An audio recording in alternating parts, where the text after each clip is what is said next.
What are your top 3 screenwriting rules? Top 3 screenwriting rules. Well, I mean, very broadly, don't bore the reader, don't confuse the reader, and make me feel something. Yeah. Those are good. Yeah. Okay. I mean, I know those are pretty broad ones, but really that's what you're looking for when you read a script. Don't bore me. What did I say? Don't confuse me, right. and make me feel something. Okay. Yeah. Okay. That's not confusion or boredom. Yeah. Yes, exactly. Yeah. Okay. For the first script that you see from someone, how often are all those boxes checked? Not very often. Well, I'll take that back, especially a first draft, right? So in your first draft, there's almost always going to be something, and this isn't just for new writers, this is for everybody. In your first draft, there's almost always going to be something that could be, ramped up so that I'm not bored, or something that could be clarified so that I understand what's happening or what I'm watching or why I'm watching it. And the feeling thing, I think, is probably the hardest one to get. So that's probably the one that's missing the most often. What's your favorite chapter of Save the Cat? Oh, that's a good question. Let's see. I'm going to go with chapter 4. Which is? No, I'm kidding. No, so chapter 4 is where he breaks down the 15 beats on the Save the Cat beat sheet. The only reason I know that is because we use that particular chapter in the workshop. So, but I do like that one. That was the one the first time I read it that really, and I think a lot of people have this reaction. They read it and they go, oh, this feels so easy. This feels like I understand the way a story works. Even if I thought I understood it before, now I feel like I could articulate it, He's sort of like putting into words something that we all kind of sense, but maybe haven't been able to talk about, And you teach some of the Save the Cat writing through your own workshop or through the Save the Cat brand? Just through Save the Cat, yeah. So I actually teach the LA workshops for Save the Cat that are weekend workshops, so it's a 2-day thing, yeah. Oh, great. Where could someone find out more about on the Save the Cat website. Oh, great. Yeah. Okay. What type of screenplays should a new writer focus on writing or not focus on writing?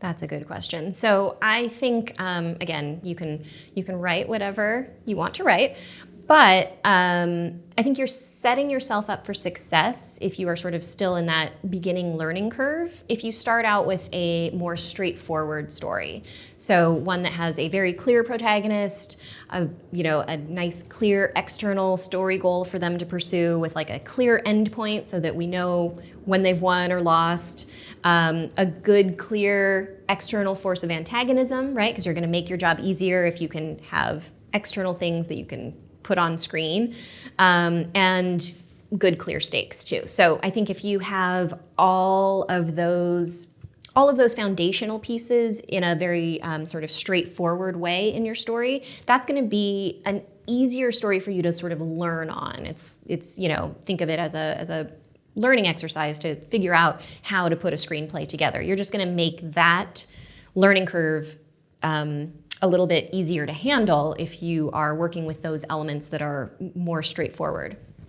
So as great as Crash and The Hours are, don't start maybe with something like that where it's like different vignettes or different stories that... Yeah. I would say those would be tough to start on because if you don't totally have like that rhythm of story, right? Like the pace and knowing when things need to happen in order to keep our interest or get us emotionally invested or keep us engaged, all that stuff. If you haven't really like internalized that yet, then it's hard to sort of put a story together using different vignettes or storylines or whatever that's going to function the right way, that's going to hit all of those things that we need in order to get invested and stay invested in the story.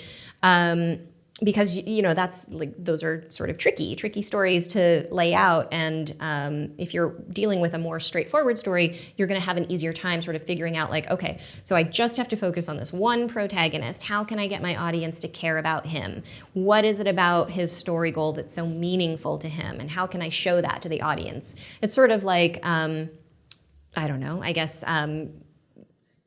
don't have a good example for you. I was going to say it's just a very basic, I guess learning the sort of basic cooking skills before you start, trying to make the Julia Child French, whatever repertoire of food. So.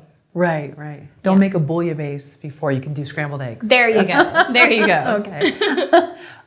What about genre? Should people stick with one genre in the beginning? When they're learning, I think you should write whatever you want to write. Genre-wise, in terms of like when you are writing screenplays that, because, let's face it, like your first screenplay probably isn't going to be great and probably isn't going to be the one that you show to a bunch of people. So if you want to write one horror and then see how you do with a rom-com, great. I think you're learning so much just by finishing those scripts. You're learning how to put a story together, how to convey that story in a screenplay. If you're working in different genres, you're also sort of learning how to, the intricacies of different genres and what we expect from them and how those work. So I think those are all great learning experiences. If you're at the point where you're trying to sort of make a career, then I think it's useful to think about your portfolio that you're representing to people, right, or presenting to people. And in terms of your portfolio, you want that to speak to who you are as a writer. And so then it's probably useful to think about, working in one niche or one genre. But again, you don't have to pigeonhole yourself either. I have several writers that I work with who, started in one genre and then sort of transitioned into other genres when they wanted to, or when they decided that was going to be better for their careers. Other writers I know who are working writers, they write a rom-com for Netflix and then they write a horror movie for an indie producer, and it works out fine for them too. So.